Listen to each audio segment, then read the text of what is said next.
Exam 3 is coming up on Thursday. And hey, you guys, I've already got it halfway finished, so we're not going to have any of the fiasco that we had last time. So plan to be here for that on time. Here's our outline for the day. We're going to be talking about the atom, and we're actually going to be talking about quantum physics for the first time today. Although a lot of the stuff that we're going to talk about today is an extension of some stuff that we learned back in August. So we're just going to start putting it all together. But before we get to the Balmer series, and we're going to review one of the homework problems, I want to talk about exam 3 for just a minute. And as I mentioned, exam 3 hopefully will not be a fiasco again. That seldom happens to me, but it does happen. Hopefully not this time. So bring your normal equipment, Scantron, pencil, a good eraser, calculator, and if your calculator has a square root key, you should be good. Or even if you have to do a little bit of scientific notation on paper. iClicker 2, and remember, you may not use your cell phone during the exam. All right? And we'll be checking pretty carefully for cell phone use, so just don't do it. The page in web courses called Rough Schedule of Topics and Readings. Double check that if you haven't already. The yellow box for exam 3 gives you a brief rundown of the chapters that we're going to be looking at on the exam. And as always, it's everything after exam 2 and up until and including today. So you'll have some homework tonight to go over some of the topics that we talk about today. Anyways, if you haven't looked at that, go ahead and do that. Now, SSG signups, as predicted, was a ginormous buffalo stampede. But I didn't detect any big disasters the way we have in the past. So everything went good. Every group is full now. And so the sign-ups page is closed, and I took it off the air.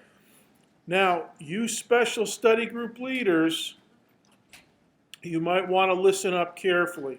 If you're a special study group leader, you know who you are. You have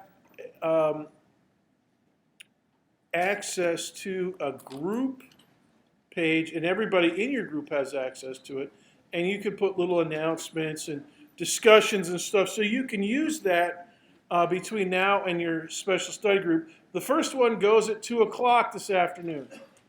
All right, I can't remember who that is, but at 2 o'clock. So special study group leaders, you can use that. And also, just for everybody, do not publish or do not post your personal phone number or your address in discussions. I know a lot of you want to coordinate with your group members, etc., etc. Do not do that. I'll remove it or edit out your phone number because it's just not a good idea to do that. All right. But anyways, inside the group homepage, you have announcements, discussions and stuff. And one of our SSG leaders, Alexis, has already started that. And she has a group meeting on Wednesday. So that is going to work out nicely. And remember, my admonition to everyone, if you join a group and you don't show up, you're going to be on my you-know-what list, my bad list. And I mean really bad. I'm not going to be a friend of you at all. Because if you take a spot and then don't use it, you're using a spot that somebody else that's working their you-know-what off and has 2 jobs and what have you could have used and can't because you took it and then squandered it. B, you're not going to get any points if you don't show up. So you got to show up and participate and so forth. SSG leaders, you all have a PDF in your inbox. Hopefully you've printed it out. Use that for your attendance. Okay, I want to review homework 14, number 7. This is the last calculation. And I know a lot of you were posting in discussions last night, yesterday afternoon. Oh, I saw the explanations and I still don't quite get it. So let's take another look at it. This is number 7. The target proton is the leftmost, the target particle is the leftmost proton in this problem. And it's a calculation problem. So your objective is to calculate the net force on the leftmost proton based on a nearest neighbor interaction force of 24 nanonewtons. So I can give you any number for a nearest neighbor force. And this one doesn't work out to nice round integers, whole numbers. This one you're going to get some decimal fractions. But we'll handle that. And let me park this up to the top. Go ahead and sketch it out if you haven't already. And here's what our strategy is. There are 3 pairs to work out. That target particle is a member of each of the 3 pairs. It has 3 neighbors. So the interaction forces that you have to tackle and measure and orient correctly come in pairs. It's a pairwise interaction. So, excuse me. I just burped from this monster I've been drinking up here. Now it's going to be in YouTube. Nice.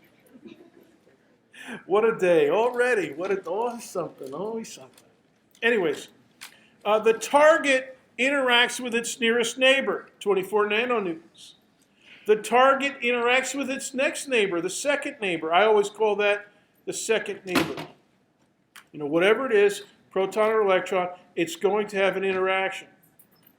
And the target particle also interacts with a third neighbor. Now, that's for this array. If I give you 6 particles, then you've got a few more neighbors to keep track of. But the strategy is the same. You just do more of it. All right, so let's get down to it. First thing you got to do is figure out the directions. Now, I resketched my particles up here so that it looks a little bit better on the display.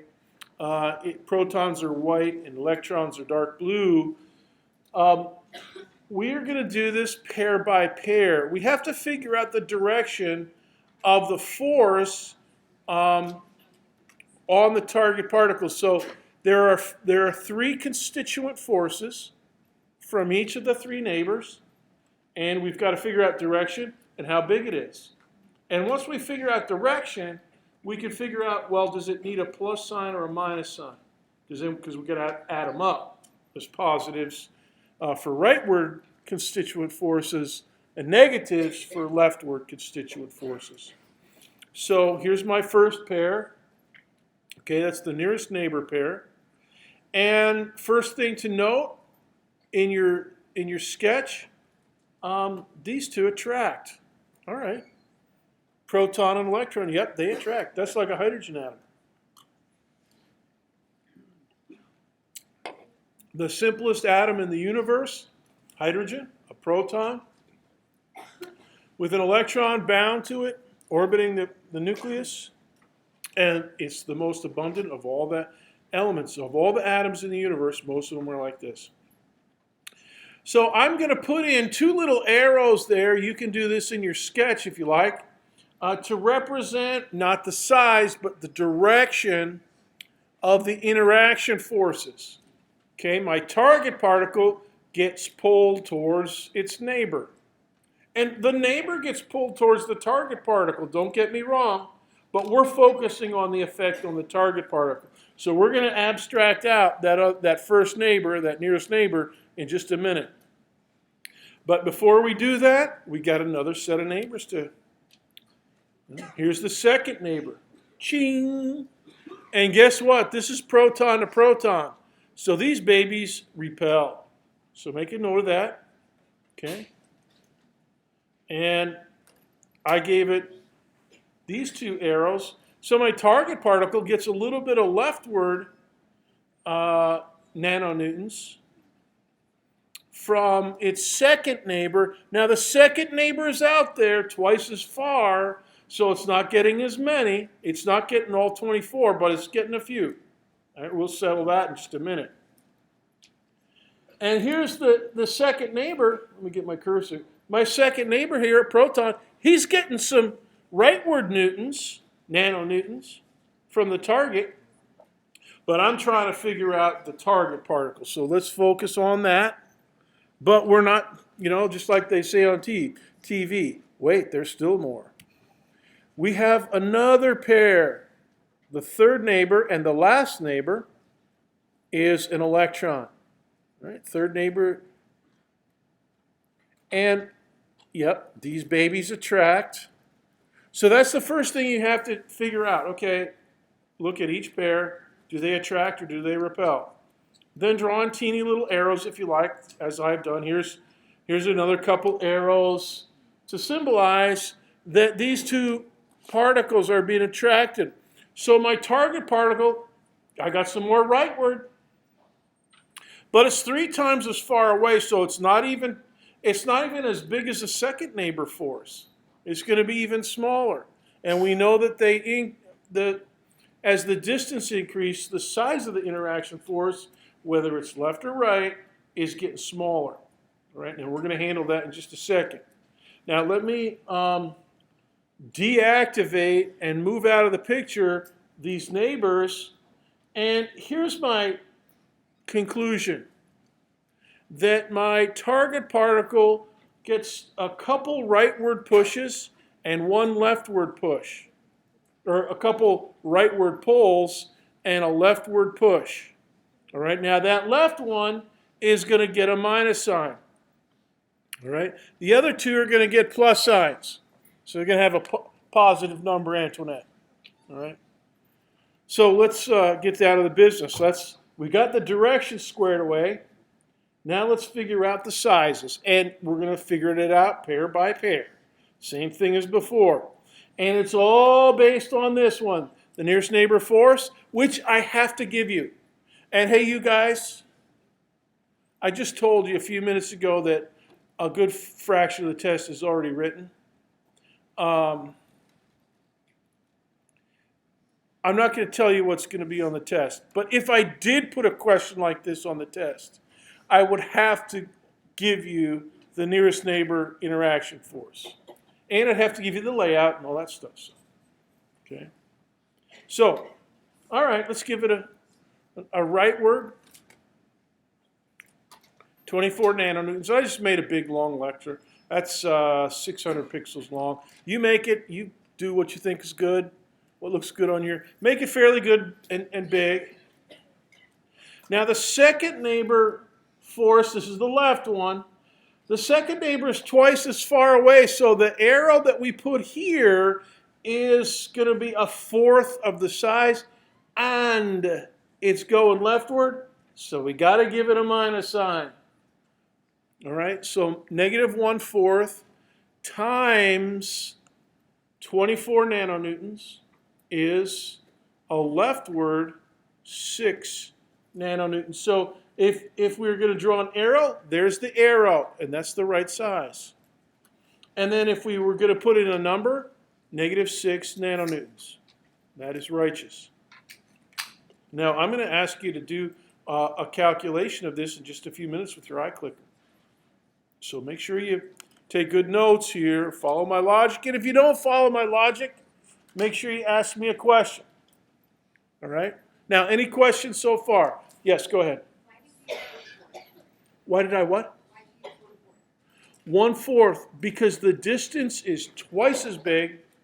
And remember, the pattern is twice the distance. 2d is in the denominator, quantity squared, so that's actually a 4d squared. Okay, so compared to the nearest neighbor, it's 1/4 as big. Now this next one is going to be 1/9 as big. But this one is to the right.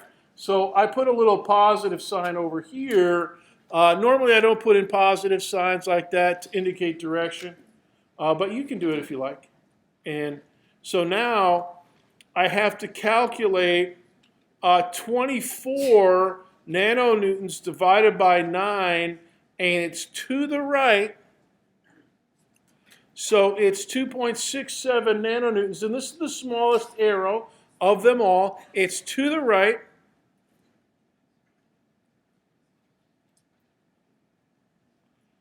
And those are my, so make a note in your sketch, these are the 3 constituent forces. I have a direction and a size for each. Because I have a direction and size for each, I have a number that I can use to represent the force accurately. All right? I've got a positive 24, a negative 6, and a positive 2.67 nanonewtons. Questions?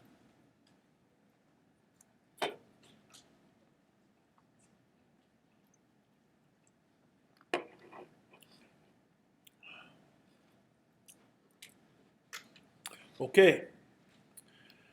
So you just add them up now. 20.67 nanonewtons, and it's positive. Therefore, it's to the right. All right? Now, any question about this so far? Go ahead.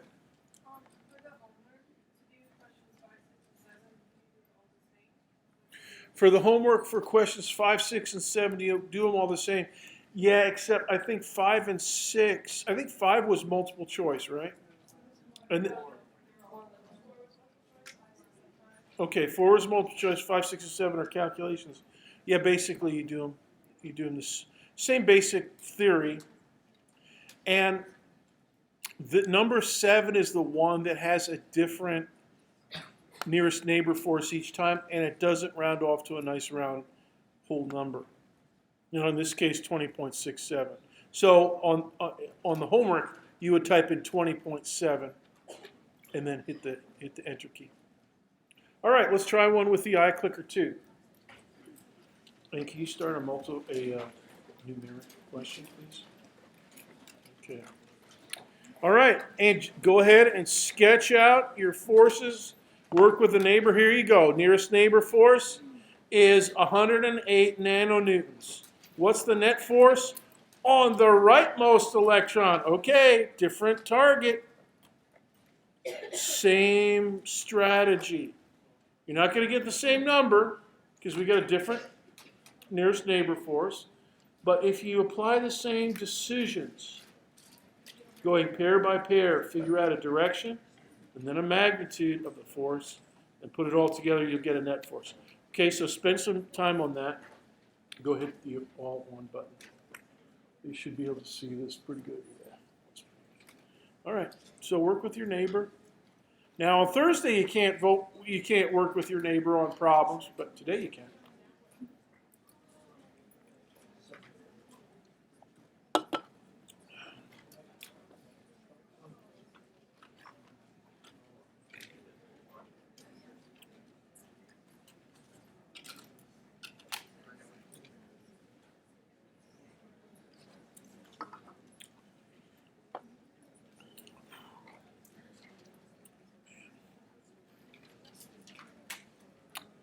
Winter, Christmas vacation, Thanksgiving vacation. They can't come fast enough. Actually, we're almost at the end of the semester. Which is both very good and very bad. I think Thanksgiving comes fast early this year. It's a relatively low number. That's right. Because the first was a Tuesday. So the third, so Thursday, 3rd, plus 3 is 24. So I guess it's a week before the end. And then December 10th is the final. That's a week and two, or a month and 2 days from today.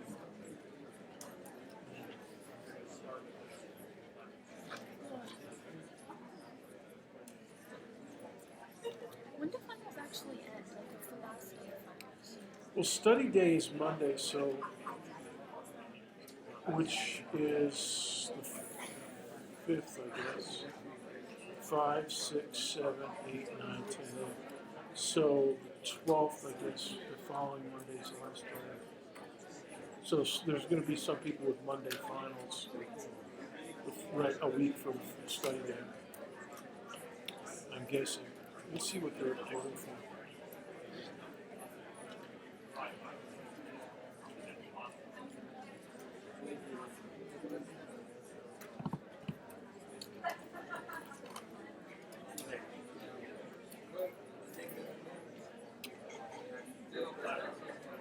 Nap time.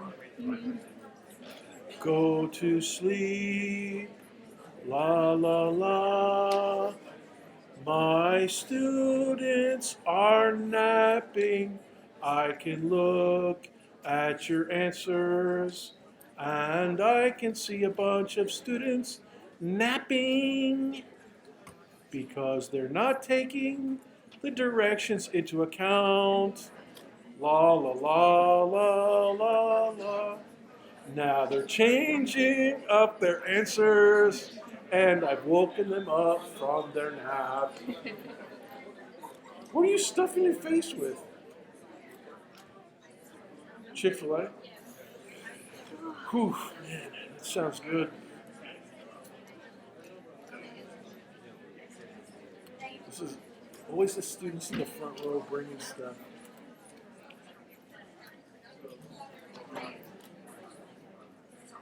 This is good. I love seeing this. Well, I got some of their attentions.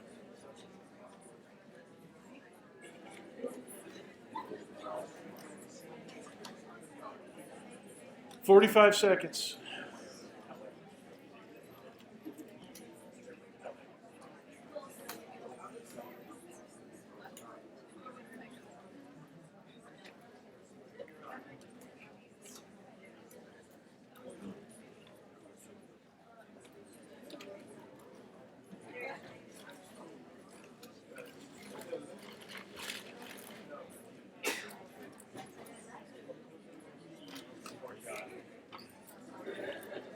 It's neck and neck.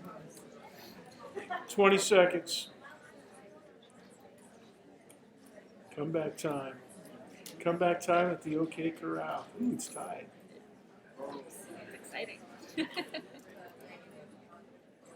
10, 9, 8, 7, 6, 5, 4, 3, 2, 1, 0.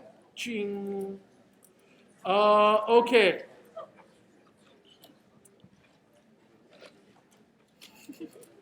Much as I love you, I have to give you the business, turn it to presentation mode.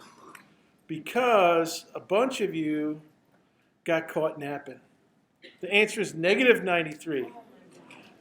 It's leftward, not positive. Now, just barely 44% of the class, 102 students voted for negative 93, and 43% of you voted for 93. Do not let me catch you napping in any way like this on Thursday, right? Katrina. It's negative because the nearest, basically, the nearest neighbor always dominates. So the nearest neighbor force, if it's leftward, you're going to have a net force that's leftward. Okay, and that means negative. The target particle is this electron. Whoops. The target particle is this electron. It gets some leftward newtons, 108 nanonewtons, and that first proton on the right gets 108 to the right, but we're not worried about that one. This is an attraction pair, right? And so the particle's over there to the left of it, so it gets drawn to the left. And the nearest neighbor will always dominate. So that's a way for you to actually to check your work. If I give you an array of any size, and I ask you the net force on the end, either end, the nearest neighbor force is going to give you the basic direction of your answer. You shouldn't come up something bigger than that, no matter what. Cody. You said type in the answer like a whole number, so why? Use a negative sign to denote leftward. I know it's a negative number, but when you said the EG, usually on all the online homework, you always have that as a whole number, so that's what Oh, I should have put in negative 209 there. Ooh. Okay, I'll give you guys. I'll mark that one correct. Oh, Dr. B. I'll have to make, if I give you a problem like this on the test tomorrow, Thursday, I'll have to make sure I do it right. Anyways, this arrow is correct. All right, enough of that. Let's talk about the spectrum of hydrogen. And my wonderful students, we are now getting towards the top of the mountain. We're going to talk about quantum physics.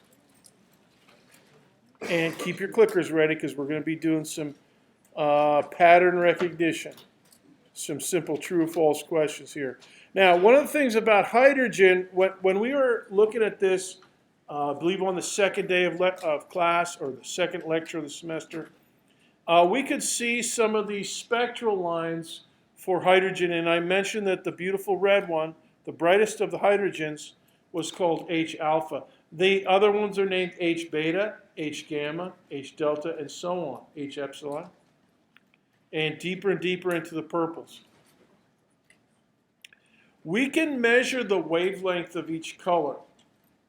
We have a diffraction grating, so if we know the spacing, how close together are the openings in that diffraction grating. The light goes through the openings, but it gets absorbed by the dark lines that are photo etched onto the transparent plastic.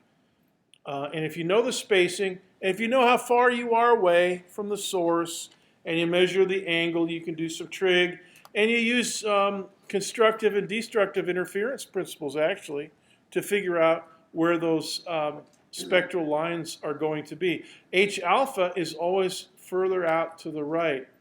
And the blues are a little closer to the central image. Now, here's a table of the wavelengths. I've done this many times in the lab. It's not too hard just to do a little trig. H alpha, 656 nanometers. And we worked out this frequency, 457 terahertz. So that one we know. The next one, H beta, is aqua, kind of a bluish, almost aqua-ish color. Wavelength 486 nanometers, 617 terahertz.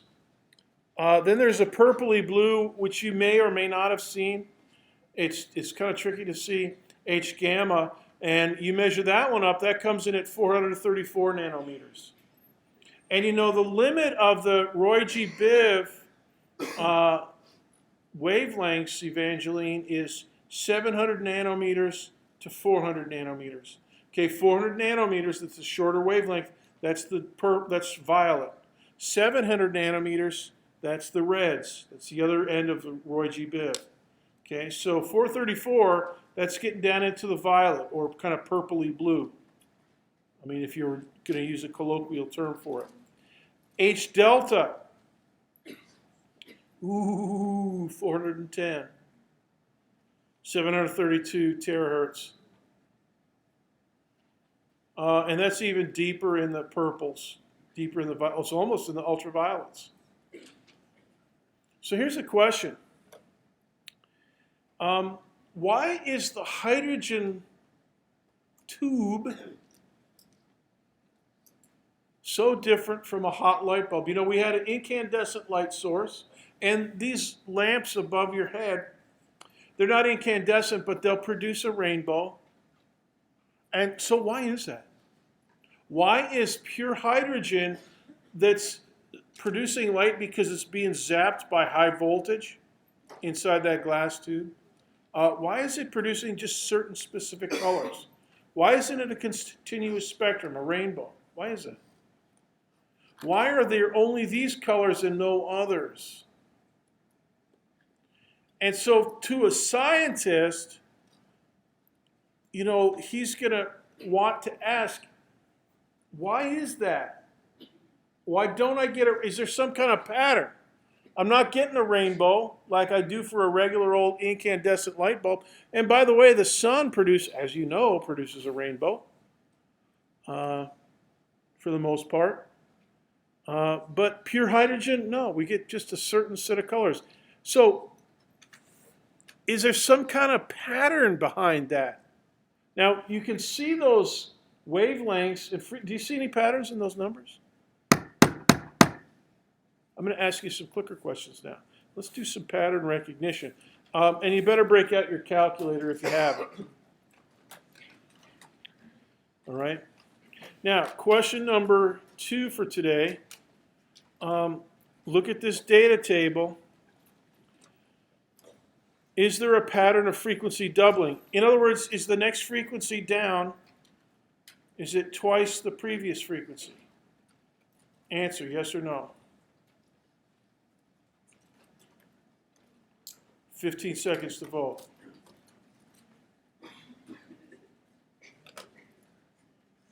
Ten, 9, 8, 7, 6, 5, 4, 3, 2, 1, 0.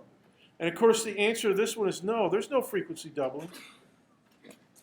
Okay, 457 times 2, that'd be 904. And we're not even close to that right here for H beta. So we're not getting frequency doubling. What about wavelength doubling? You know, maybe that's the pattern. You know, each excited state goes up by 2. All right, so here's your next question. Is it wavelength doubling?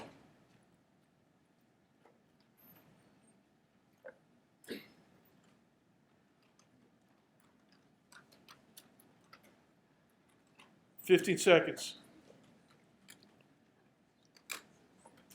10, 9, 8, 7, 6, 5, 4, 3, 2, 1, 0. Okay, and the answer to this one is nope. We're not getting frequency doubling. We're not getting wavelength doubling. All right, let's try something fancy.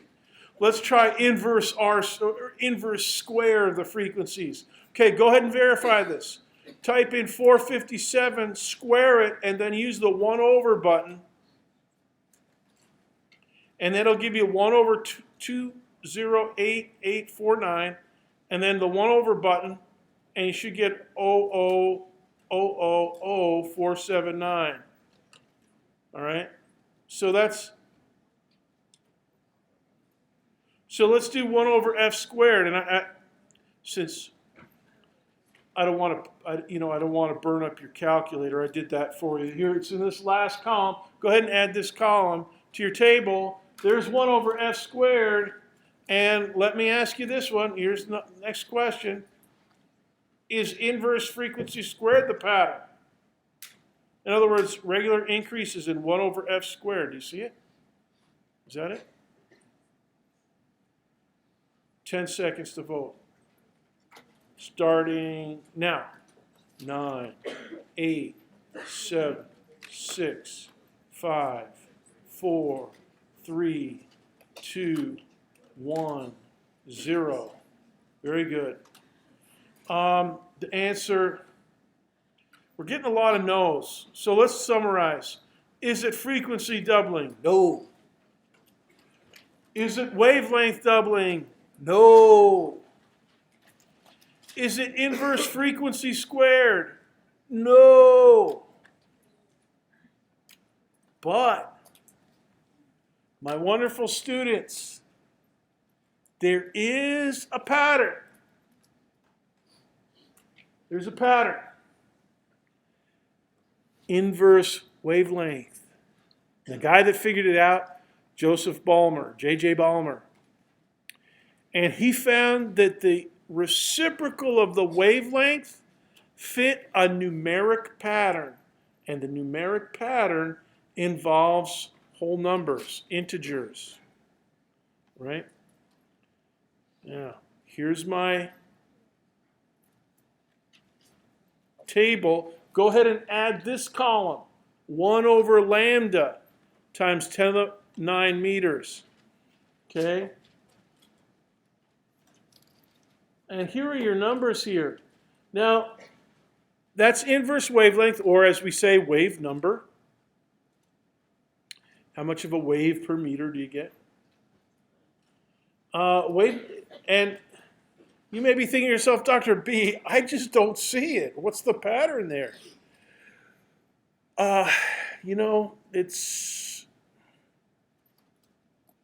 There's a pattern.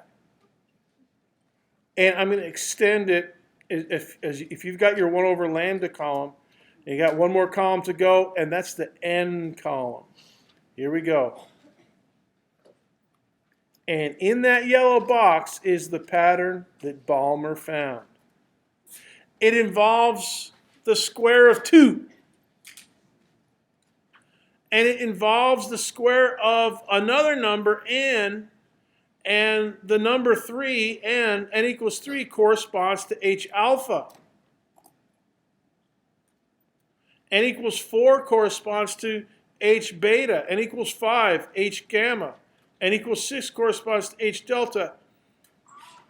How he dug this out, it's amazing to think that somebody would think, all right, let me take the 1 over 4th minus 1 over 3 squared, and let's see if that works. Oh, it worked.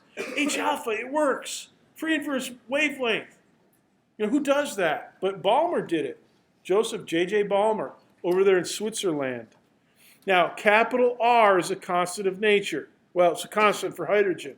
It's called the Rydberg constant. And the value of the Rydberg constant is 1.097 times 10 to the 7 per meter, or meter to the minus 1. Okay, inverse meters, or wave number. Right? And that's the value for hydrogen. Now, this is the Balmer series for hydrogen.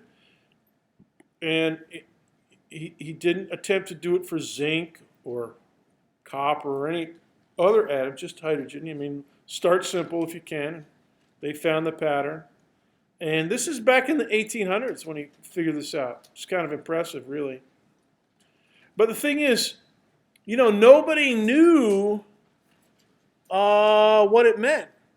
Okay, Professor Balmer, nice pattern, cool, pretty obscure, but it works. But why does it work? Is that like this? Is that like an area? Because area is like pi r squared. Is it something to do with the area of the atom? Or, Professor Balmer, can you answer? And Professor Balmer, nobody could answer it until the early 1900s. Now, let's do n equals 6 together, and then we'll do n equals 7. All right, here we go. And you're going to do a calculation for n equals 7 in just a minute. So let's do n equals 6. All right, and we're going to apply it. We're going to put 6 in here for n. All right, and so here's your first move. Up here, the first line of this big block of equations, 1 over lambda, and then r, that's the Rydberg constant in parentheses. And then in the square brackets, 1 over 2 squared, that's 1 over 4, that's easy. And for the Balmer series, it's always 1/4 minus 1 over the square of another number. Now, for n equals 6, n squared is 36, so this is 1 over 36. And then if you got and so the next line, okay, I still have my Rydberg. constant here. I haven't done anything with that. This is the second line of my big block of formulas. And then inside the brackets, I'm just changing to common denominator 36 fractions. I mean, you can do it on your calculator if you want. But in this way, if you want to do it on paper, you can do it this way. So 9 over 36, that's the same as 1/4. And then 1 over 36, no need to change that one. All right? Okay, and then you subtract them. So 9 over 36 minus 1 over 36, that's equal to 8 over 36. Okay, so now you put in your Balmer Series Rydberg constant, 1.097 EE7 times 8 divided by 36. Actually, you could go, that's actually 2/9.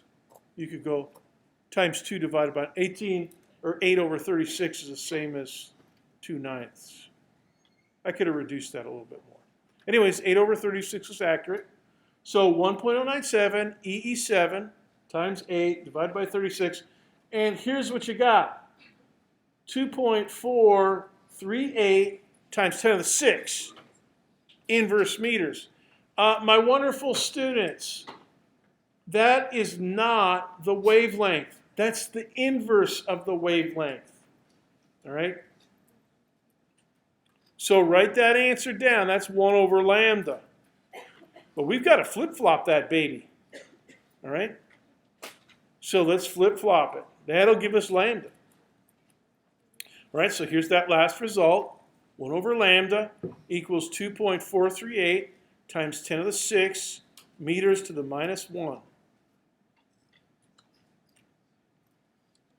All right, now flip-flop that. 1 over lambda, flip-flop that, you get lambda.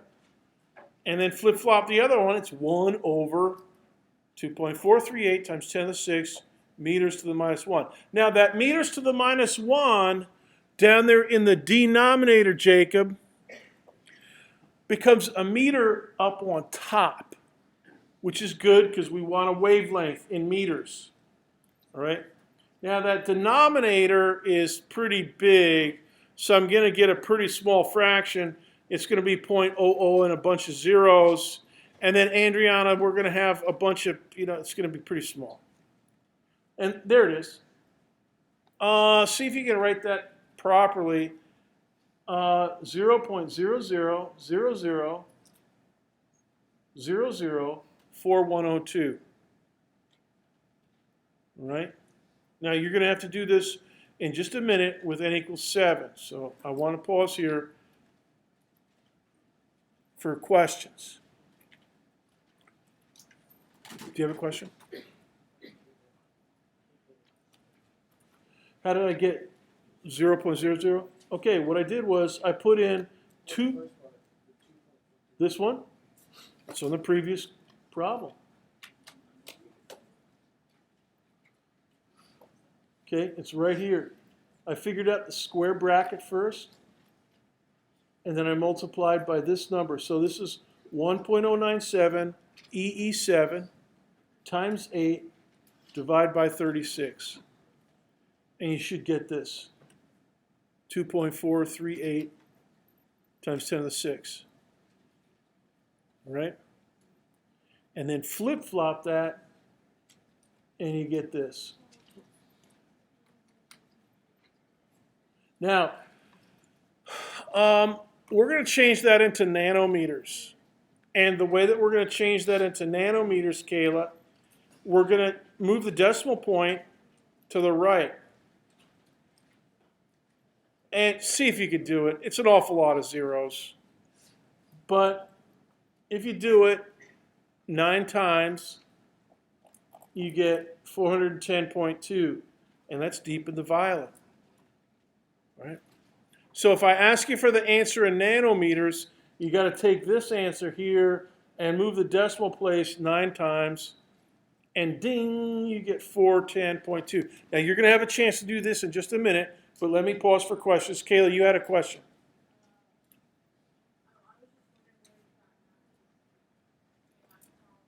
Where I got 9? I can't hear what you're saying. Oh, 9 over 36? Well, it's right here. It's the square brackets. Okay? So this is a fourth, and this is going to be 1 over 6 squared. See that, Kayla? Here it is. 1 over 6 squared is 1 over 36. And then, Kayla, my next move is change 1/4 to 9 over 36. Common denominators. And that's how I get it. All right? Another question.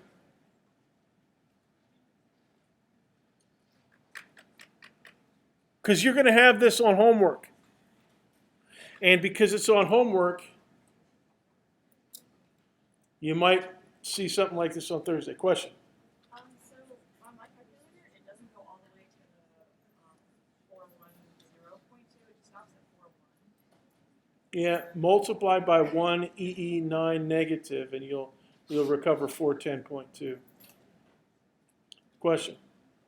I would guess I might be doing it wrong, but I'm plugging in the calculator the 1 and then over the 2438 times 10 to the, like, how are you getting that number? Like, Well, what I do, I never do 1 and then divide by it. I put in the numerator, and then I use the 1 over x button.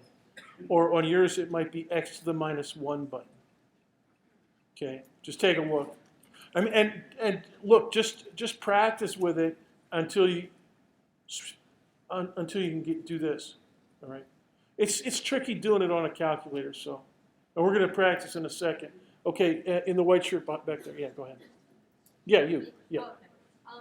How do you get times 10 to the 6? So I put in my calculator a couple of ways, and I keep getting times 10 to the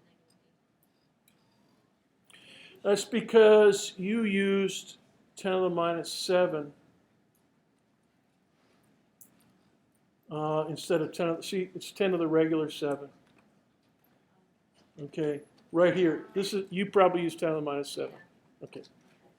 All right, Erica. It wasn't a question, but it was just a suggestion for like the calculation. Yeah. I just put in my calculated the 2.438 3/8. times 10 to the 6, and then it gave me like a number, and then I put that to the -1, and then it gave me the Yeah. So you guys, when you're doing this flip-flop, there's a couple ways to do it. My calculator has a 1 over x button, so I type in 2.438 EE6 and then hit the 1 over x button. But you might have a button that says x to the minus 1, or you might have a button that lets you take a number to any power, use that, and make that any power a -1, and you should get it. And then you got to do this trick to get nanometers. All right, here we go. Let's do n equals 7. By the way, that last one, 410, that was h delta. Okay, let's do h epsilon, n equals 7. And I'll work this one through with you as well. Okay, Lacey, so give it your best. Okay, work it out. Use pencil paper, turn on all light. And I'll give you a few minutes to work this one out.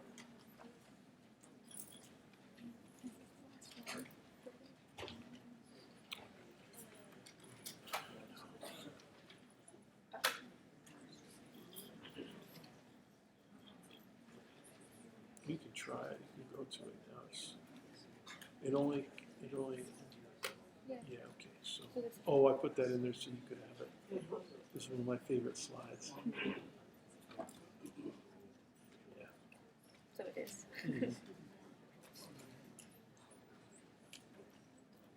Oh my goodness. It looks like some of you guys are blazing. You're doing good. All right, just try to work it out nice and easy.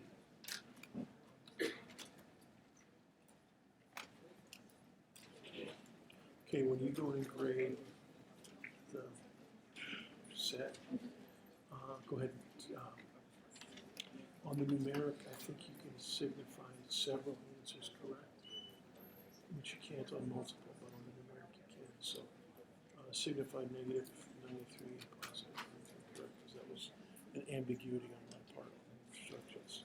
It's a good thing that the student mentioned that to me.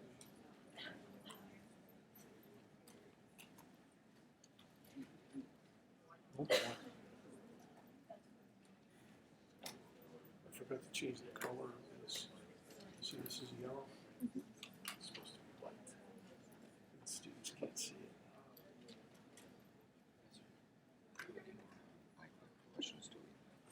About 400 for today. Did your thing freak? No, Did it- I spilled oil on my pants.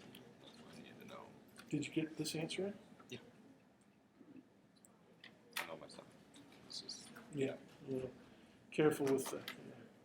I Yeah, just we're good. needed If you got that answer, we're good. Okay, thank you.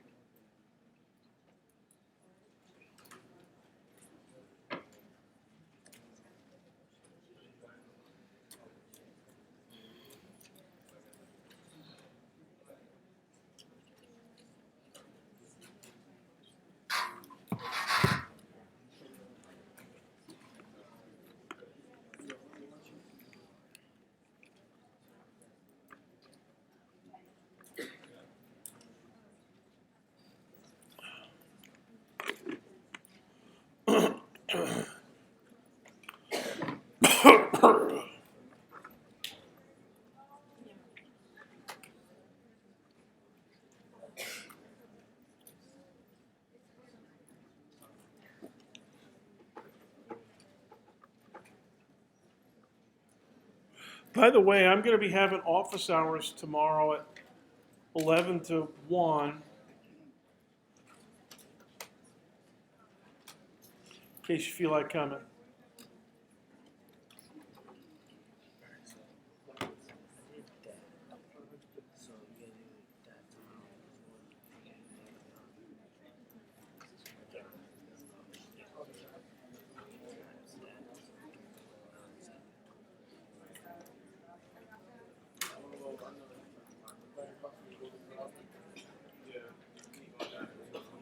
I just thought it was a whole nother 97.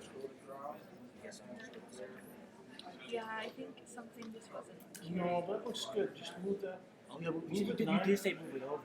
Yeah, move it nine times. Got you. And just, I got you.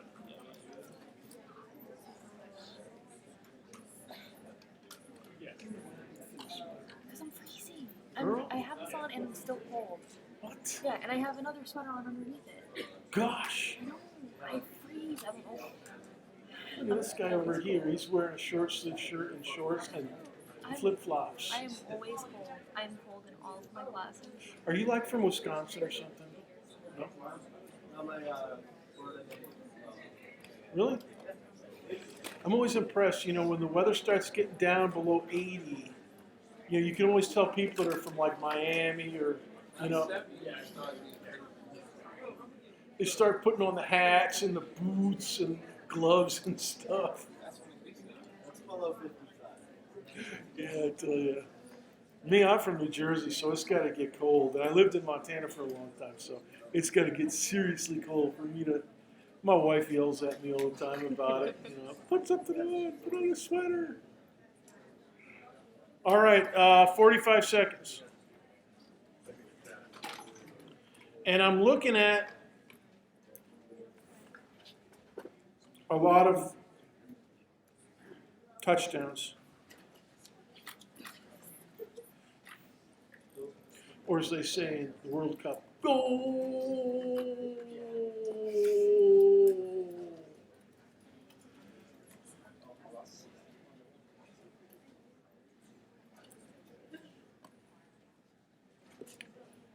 No, no, no, no. No, no, no, no. No, no, no, no. No, no, no, no. 10, 9, 8, 7, 6, 5, 4, 3, 2, 1. Get your answer in. Hurry up. Let's do it. Click. All right. Let's look at the answer. Okay, here's your setup. It's in square brackets, Kayla. It's 1/4, as always, for Balmer series, minus 1/7 squared. All right, you got kind of a pain in the neck common denominator, or you can just do it on your calculator, and the square brackets become 0.22959. Now, that's close enough for government work. Now, what I did was, all right, I did that, and then I multiplied this number, 0.22959 times 1.097, and I got this one, 0.25186 times 10 to the 7. Now, that's my 1 over lambda. And if I flip-flop that, you got to forget, I mean, you can't forget, you got to remember, you got to flip-flop it. There's my flip-flop move. Okay, 1 over that stuff. And 10 to the 7 is now in the denominator.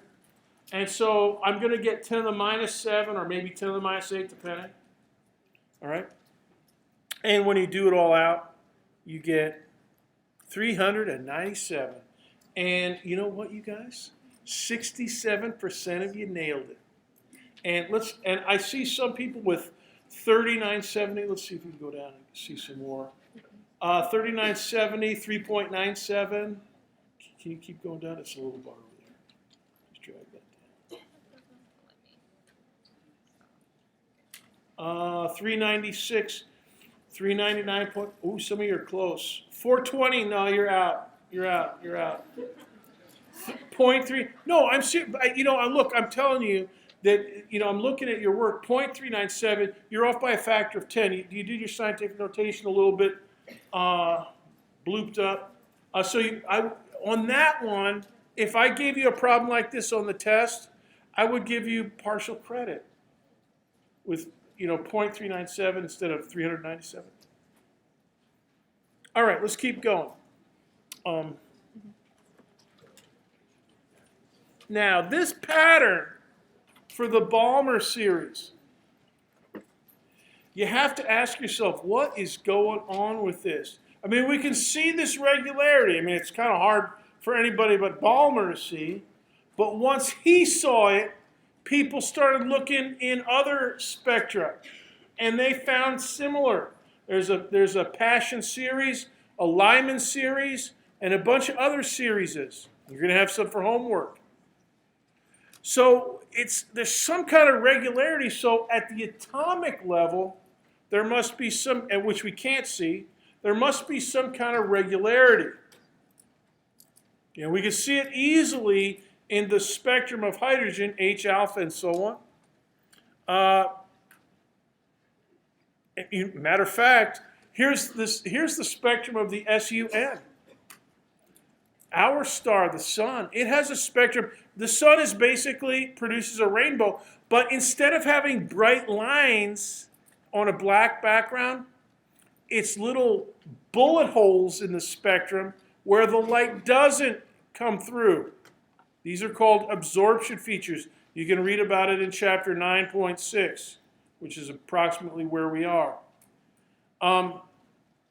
So the sun has got a bunch of spectral features for not just hydrogen, but all kinds of other elements. Matter of fact, this is how we discovered helium. They were looking at the spectrum of the SUN, and they saw some spectral features that didn't match up with any other element. So they thought, oh man, this must be some unknown element. And by God, that's what it was. They finally figured out how to get helium here on Earth. They went looking for it, and they found it on Earth. It's kind of hard to find. It's a part of natural gas and stuff. So let's talk about the quantum structure of the hydrogen atom, the simplest of all the atoms. All right. Now, we already know that, according to Professor Rutherford, that this is the basic idea of the structure of hydrogen. A proton and then orbiting at some orbital level is a blue electron. All right?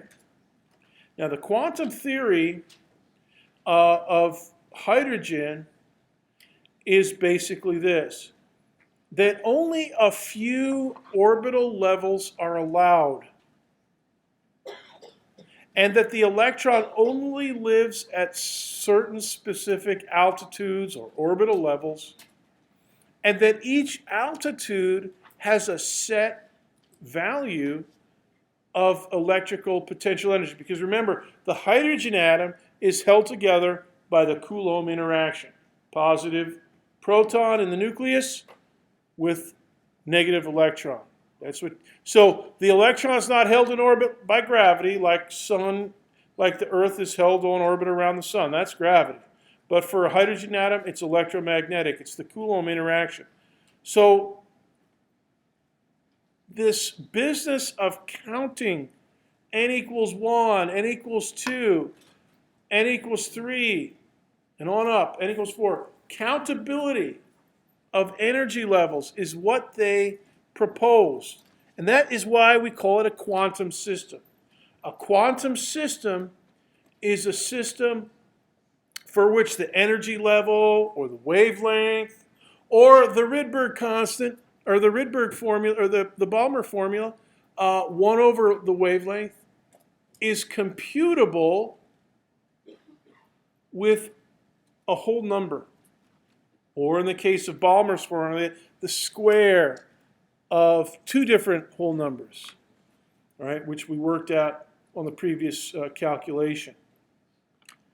So the theory is basically this. When an electron moves down from a higher orbit, like n equals 3 down to n equals 2, it emits a photon of light. The energy, the change in the electrical potential energy, corresponds to the energy of the outgoing photon of light. And in this case, from n equals 3 down to n equals 2, that's the H alpha. That's the red H alpha photon.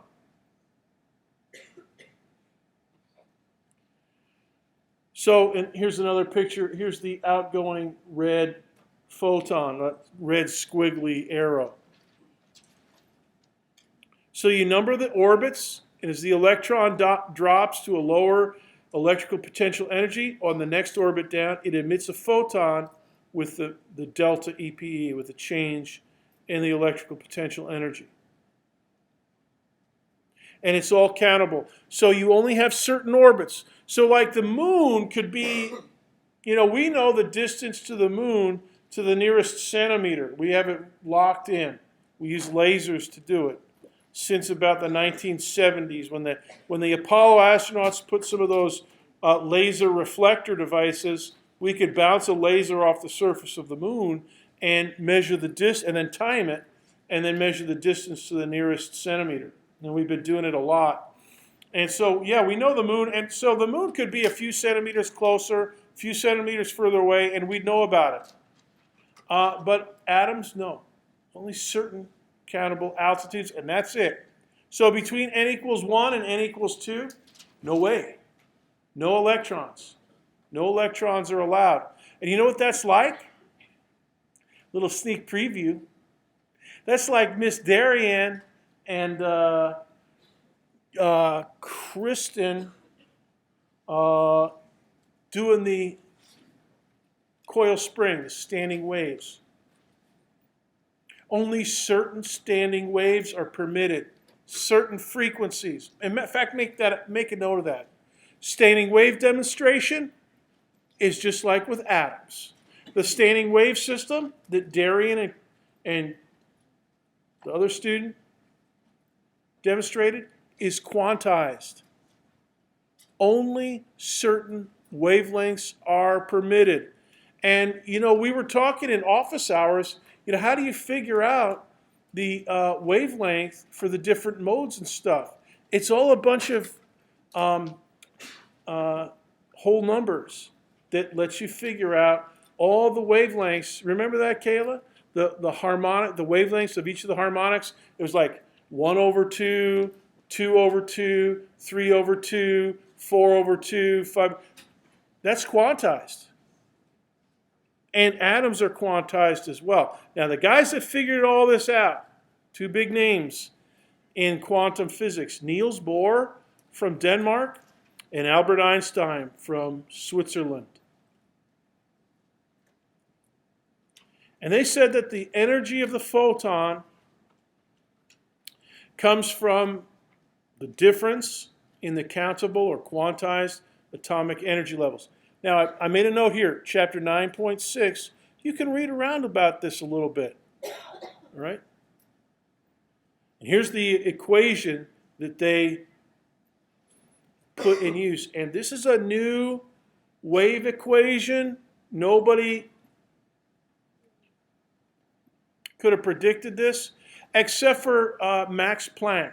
Max Planck is the one that actually developed this formula for thermal physics, that the energy of an oscillator in a hot thermal object is proportional to the frequency of the oscillator. This one, the energy of the photon is equal to Planck's constant h times the frequency of the photon.